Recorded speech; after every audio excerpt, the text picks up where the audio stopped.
What is up, everyone? Welcome back to another video today, and in this video we're going to be taking a look at the Gemini Jets September 2023 releases.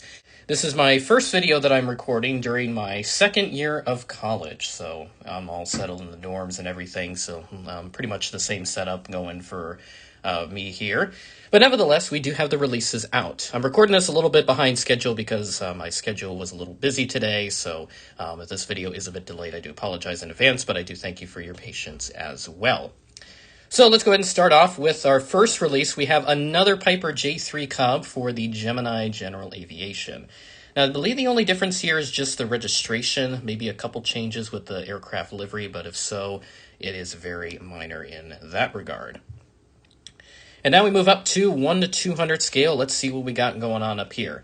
First up, we have the US Air MD-82, and it looks like, again, we have the same issue with the artwork where the engines are not there. You can actually see the outline of where the engine pylon goes, where it attaches to the fuselage there.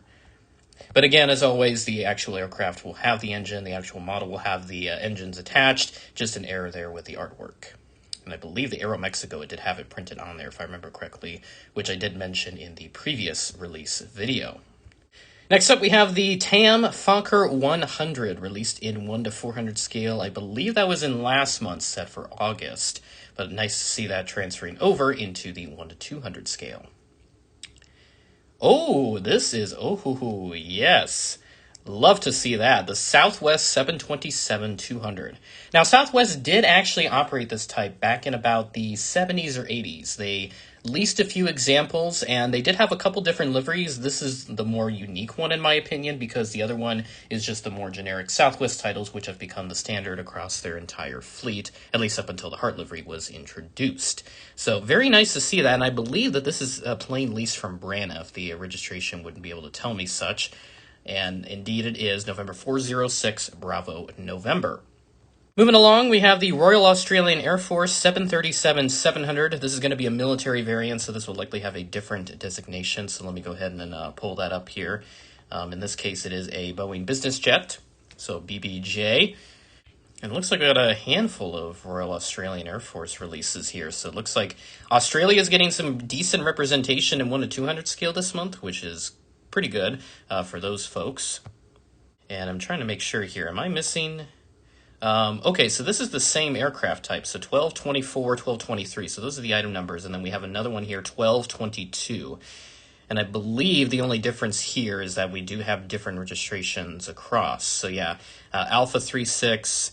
Looks like they did the same registration twice. So not sure. Okay, so the difference with one of them is that they are... they have the 100-year sticker on the item number for 1224. 1222 is the regular livery for Alpha 36-001. So a bit of an interesting release choice here. This is kind of what NG is doing. In fact, this is exactly what NG is doing, where they're releasing multiple of the same operator with just different registrations and or stickers. So hopefully that does not become the norm, because I would not like to see that. We do have an Emirates A380. This is the new livery, announced as a future release quite a while ago now, so they're finally getting around to doing that. And up next, we have a Delta 717, and again, we do have that issue with the artwork there. Looks like we are missing the engine, but again, only an artwork error. The actual model will have the engines installed. And then continuing along, we have a British Airways 777-200ER flaps down in the regular livery, as they've done a One World release as well. We have that regular release to follow after the flaps down. And then finally, getting into the last set of 1 to 200 releases, we have the American Eagle Piedmont-8-100. Good to see this as well. The 1 to 400 scale release looks pretty nice, and hopefully I can pick that up soon. In our last 1 to 200 release here, we have the American Airbus A321neo. Same registration and everything as in 400 scale.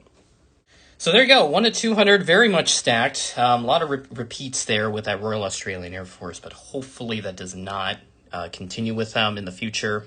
So I'll talk more about that here at the end of the video. One Gemini Max release to take a look at. It is a U.S. Air Force C-17 based out of Charlotte. I think I remember seeing a couple of those when I visited Charlotte back in 2018. And then here we go for our 1 to 400 releases. First up, we have Air Force One.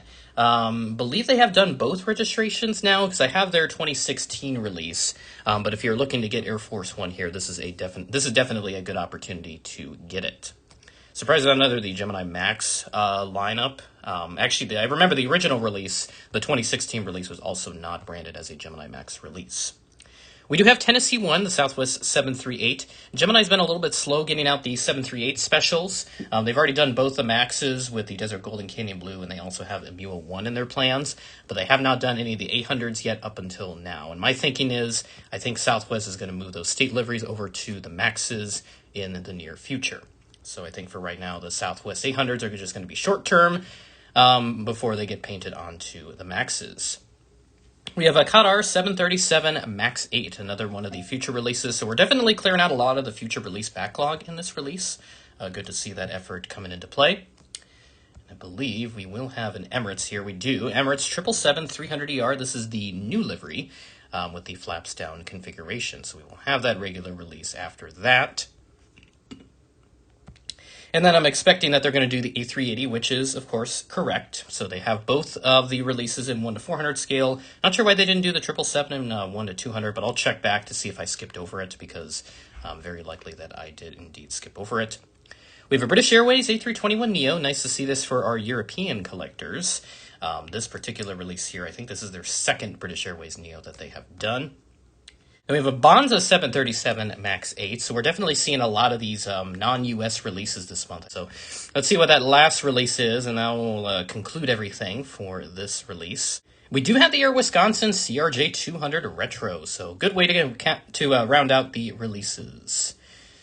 Yep, it looks like we got to just about everything. Perfect. All right, so not a whole lot for me to talk about here, at least for U.S. collectors. So this is definitely a month where, you should probably save up, if you will, because Gemini has been doing a lot of great releases lately. So definitely a slow release for American collectors, but for some of the international collectors, you'll definitely find this release pleasing. The Qatar Max, the Emirates releases, the Bonza Max is very interesting because I know NG did that as well. So Gemini definitely trying to get a slice of that. And we also have the Air Wisconsin CRJ 200 Retro, which I'm going to pick up here pretty soon. Tennessee 1 and Air Force 1, also other good choices in that British Neo as well for the European collectors. Overall, just kind of an release, but every now and then we do need those. And then the military release, which is pretty much standard, so can't really say too much with that. And then our 1 to 200 set, very interesting that we do have these 3 Royal Australian Air Force Boeing business jet aircraft. So again, similar to what NG has done, where they will release multiple of the same aircraft and operator, but just with different changes in like the livery and or registration. So hopefully, me personally, I would not want Gemini to continue doing this. So if they are watching this video, please don't go through with this for at least multiple months consecutively, because a lot of people have definitely voiced their complaints about that to NG. So in this case here with Gemini, I hope that they don't follow through with that. And then some of our other releases, that Southwest 727, Todd did hint at a classic that was coming in 1 to 200 scale, so that's definitely the one that he was talking about. Very, very nice to see that, and hopefully some of those retro collectors up in the 1 to 200 scale side of things will be very happy with that. And also the US Air MD-82. And the Piper J3 Cub, also nice to see. I missed out on that first release, so I may have to pick this one up as well later down the road. So overall, as I've said, kind of an release, but again, you do need those every once in a while just so you're not blowing your budget on model airplanes for multiple months consecutively. And, I haven't bought anything since airliners in Dallas, even though I've said I would buy, this and that. I haven't really done that because I don't want to blow my money on model airplanes. But hopefully sometime in the future, I'll save up some extra cash and I'll catch up on what I've missed. And I'll do it. So, with that being said, thanks for watching, and I will catch you in the next video.